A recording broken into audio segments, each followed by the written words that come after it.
નમસ્કાર મારા વહાલા વિદ્યાર્થી મિત્રો, આજે વાત કરીશું દ્વિતીય પરીક્ષા પેપર 2024 ધોરણ 9 અને વિષય કમ્પ્યુટરના સંપૂર્ણ વિદ્યાર્થી મિત્રો 100% પેપર સોલ્યુશન જોવાના છીએ। એ પહેલા જો ચેનલની અંદર પ્રથમ વખત આવ્યા છો અને વિદ્યાર્થી મિત્રો દ્વિતીય વાર્ષિક તમામ પરીક્ષાઓના જો પેપર સોલ્યુશન મેળવવા માંગો છો તો ચેનલને ખાસ સબસ્ક્રાઇબ કરી દેવા વિનંતી છે।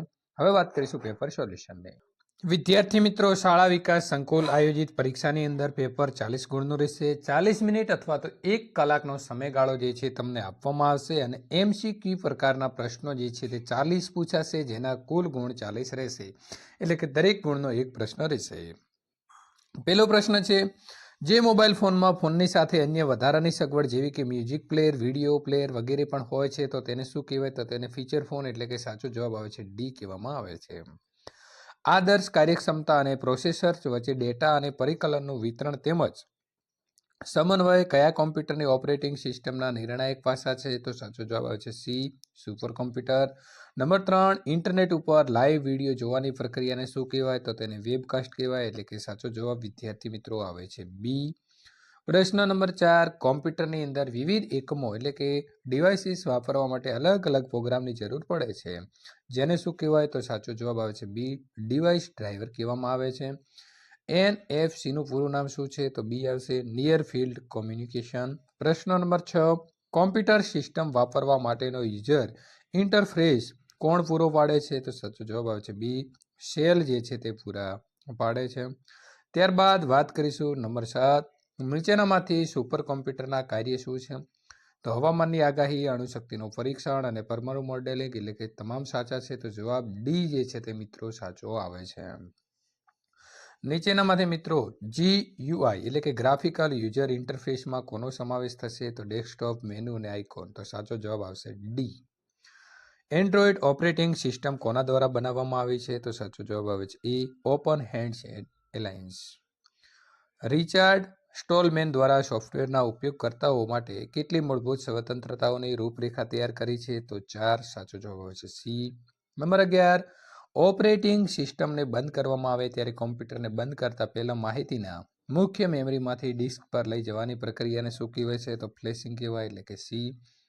પ્રશ્ન નંબર 12, લિનક્સ આપણને કાર્ય કરવા માટે ખાલી જગ્યાથી વધુ અને વધુમાં વધુ ખાલી જગ્યા આભાસી સ્ક્રીન પૂરી પાડે છે? તો 1 અને 12। પ્રશ્ન નંબર 13, નીચેનામાંથી યુનિક્સ ઓપરેટિંગ સિસ્ટમ કઈ લેબોરેટરીની અંદર બનાવવામાં આવેલી હતી? તો સાચો જવાબ આવે છે એ, AT&T બેલ લેબોરેટરી। પ્રશ્ન નંબર 14, ઉબુન્ટુની અંદર વિન્ડોની નીચેની બાજુએ ખાલી જગ્યા આવેલ તો એને શું કહેવાય? સ્ટેટસ બાર આવેલ છે, જેને વર્તમાન સ્થિતિનો લગતા સંદેશાઓ દર્શાવે છે।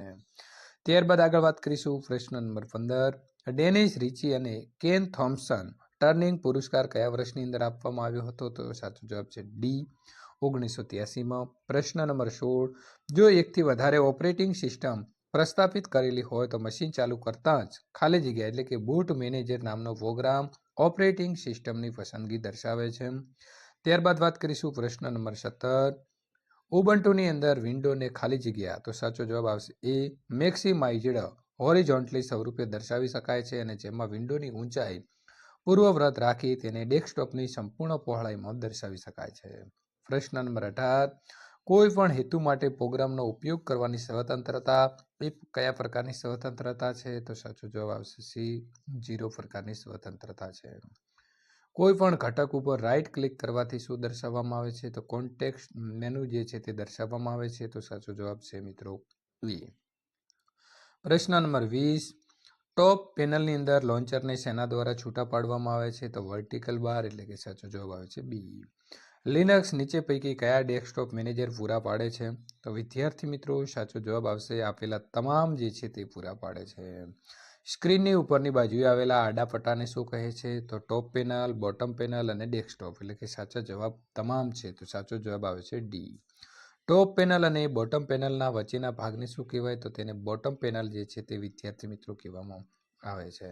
તો આની અંદર મિત્રો ટોપ પેનલ અને બોટમ પેનલની વચ્ચેના ભાગને ડેસ્કટોપ કહેવામાં આવે છે, તો સાચો જવાબ બોટમ પેનલની પણ આવશે, સી આવે છે। ત્યાર પછી મિત્રો અહીં એસેસરીઝ વિકલ્પ કયા મેનુની અંદર જોવા મળે છે? તો એપ્લિકેશન્સમાં જોવા મળે છે, તો સાચો જવાબ છે સી। સીડી ડિસ્ક પર સીડી અને ડીવીડી ડિસ્ક ઉપર માહિતીનો સંગ્રહ કરવા માટે કયા પ્રોગ્રામનો ઉપયોગ થાય છે? તો સીડી ડીવીડી સ્ટોરેજ જે છે તે ઓપ્શનનો ઉપયોગ થાય છે.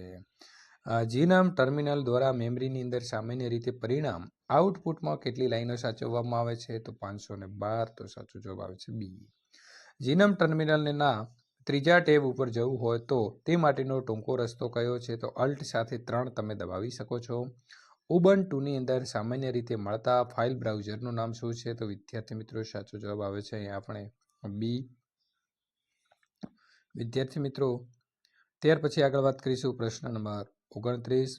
ટેક્સ્ટ ફાઇલ ખોલવા માટે સામાન્ય રીતે કયા પ્રોગ્રામનો ઉપયોગ કરવામાં આવે છે? તો જેડિટ એટલે કે સાચો જવાબ આવે છે બી.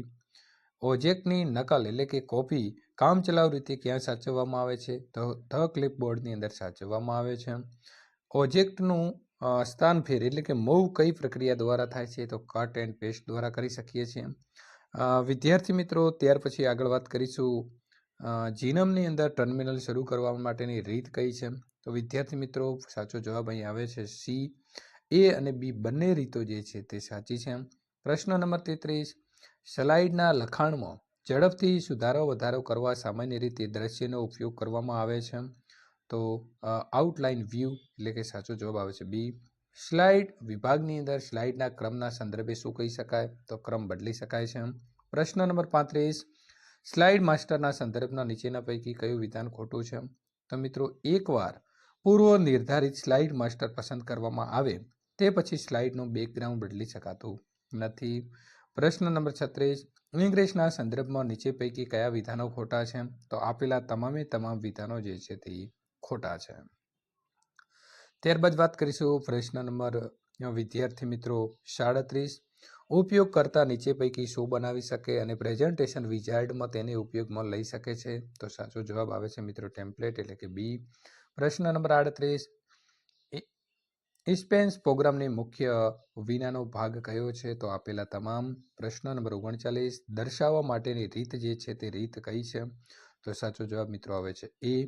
વ્યૂ સ્લાઇડ પેનલ છે અથવા તો વ્યૂ ટાસ્ક પેન મેનુનો ઉપયોગ કરી અને તમે ત્યાંથી મેળવી શકશો. ઇન્સ્પેસ પ્રોગ્રામના મુખ્ય વિન્ડોના વિભાગોમાંથી કયો મુખ્ય વિભાગ છે? તો સ્લાઇડ પેન. તો વિદ્યાર્થી મિત્રો સંપૂર્ણ પેપર સોલ્યુશન પૂર્ણ થાય છે ત્યાર પછીના પેપર સોલ્યુશનો મેળવવા માટે અહીં આપેલી એન્ડ સ્ક્રીન ઉપર ક્લિક કરીને તમે મેળવી શકો છો.